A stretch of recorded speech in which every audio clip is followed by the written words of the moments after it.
Hello guys, and welcome back to another video. In this video I am taking the car to Simon at SciTech to replace the anti-roll bar, the sway bar in the back.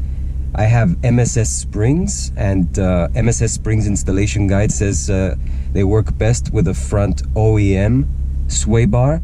So I was looking for a good solution for the rear sway bar or anti-roll bar. So I came across this video from Circuit Driver, which I'm just going to play a clip of right now. The Hardrace 19mm rear anti-roll bar. That could be really interesting to fit as a standalone modification without touching the front. We'd be up 4mm from the OEM 15, and then you'd move it to a 22 front, 19 rear. So you might have quite a sporty balance between the two and just eliminate a little bit of body roll with the rear rate going up. So, you know, it might not be as transformative, but it might be quite nice for the attitude of the car, make it more willing to turn, and just gently increase the resistance to body roll. So why do I want to replace the rear anti-roll bar? Well, I mean, the car leans a little bit too much. There's a little bit of body roll. Well, basically at roundabouts, really. I mean, the car is very eager to corner now with the front strut brace, the Michelin Pilot Sport 4S tires, the better offset wheels, you know, the wider track at the front. The car is very eager to corner, but it feels like it just leans too much. Like, it doesn't feel like it's leaning like a sports car. So I'm gonna replace the rear anti-roll bar, and hopefully it'll feel more planted when taking roundabouts, really. I'll be perfectly honest. I've still not been on a racetrack because I still don't feel the car is quite there yet. So yeah, that's what I'm gonna do today, if I ever get there in this traffic. And yeah, so I have MSS springs, and I'm only doing the rear anti-roll bar, whereas there are people who do front and rear or just front. I've chosen Hardrace, as Circuit Driver said, because it's 19 millimeters compared to the OEM 15 millimeters. I have no idea about how the car will change in terms of its propensity to oversteer and understeer, but I guess I'll find out after the installation is done. I'll post now an unboxing video for the Hardrace rear sway bar or rear anti-roll bar. I think the bushings are self-lubricated. I didn't find any lubricant in the box or any instructions, anything in the instructions that I need to lubricate them. I know this is like a topic of discussion every time, whether the bushings need to be lubricated or not. I'm not planning to, but I'll discuss it with Simon, and if he suggests to do them, I'll let him, he's the expert, I'll let him do what he suggests. But as far as I can tell, the bushings, other Hardrace bushings are marketed as self-lubricating and don't need anything more to be done.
Okay guys, the sway bar is installed, the rear anti-roll bar is installed, and there's no hiding the fact that it's been done together with the steering wheel, hence why you can see the M buttons and all of that. So let's test what effect it has. I tested it just a little bit back there. It felt as if there's a different lean between the front and the back. I don't know how else to describe it. Let's take this roundabout, go around. So obviously I'm changing modes with my new M buttons. So let's do what we got this car to do, which is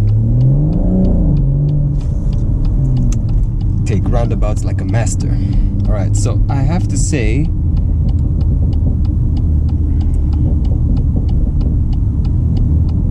there's still some body roll.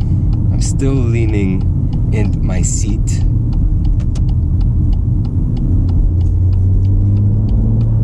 But there is something that's different. I can't quite put my finger on it. It's not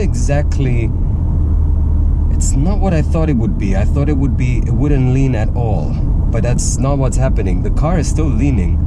It's just leaning very differently. It's like the back and the front were leaning together before, and now the back and the front are almost not in sync.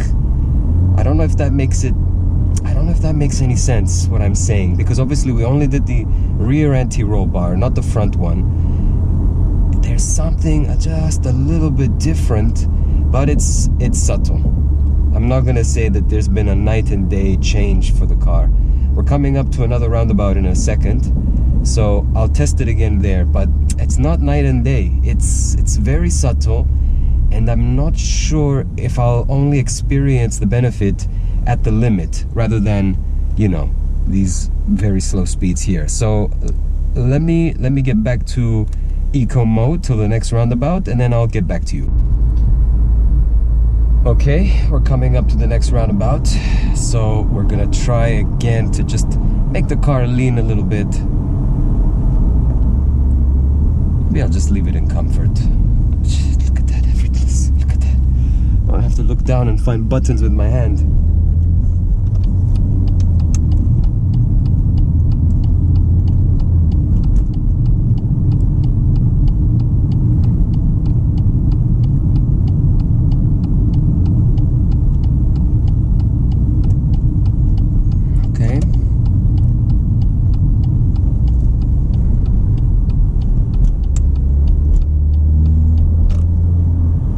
Say is on the roundabout it feels a little bit like, I don't know, like it's trying to get a stance or something. It's very difficult. I'm obviously not a racing driver. I'm just a guy who bought a stock M140i, a car that is known for not having the best chassis, and you know, I'm tweaking it over and over and over, so I think it hasn't had as much of an effect as the front strut brace.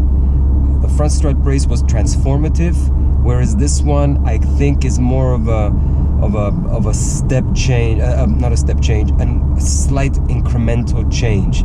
There is a slight improvement, and I don't know how to test it properly, to be honest with you, other than roundabouts and corners, which is you know, I mean, like day-to-day driving type of thing. I'm not really able to test it. Obviously I'll take the car to a track at some point when I'm happy with the modifications, when I feel that the car is extremely capable, which I guess it's very nearly there now. I mean, you know, with the springs and the strut brace and the underbody brace and the rear anti-roll bar and the lighter wheels, grippier tires. I mean, the limited slip diff, of course. I think it's time I took it to the track, but right now I'm not gonna say that the rear anti-roll bar has blown me away. I have to be honest. Simon did use some silicone grease on the bushings in the end. It was just to make the fitting them easier, because the installation wasn't that easy. And actually he found a problem while he was doing the installation, but I'll make a different video about that. I need to go home and order some parts, because some of the car is being held together with tie wraps right now. So I need to go home and order some aftermarket parts, because the stock parts are not as good. So thank you for watching, and I will see you in the next one. Hopefully this guy will get out of my way now, because this is the best part of driving, is just entering the highway, but no, we have been deprived of the pleasure of acceleration. Oh well, such is life. Okay guys, thank you again. See you in the next one.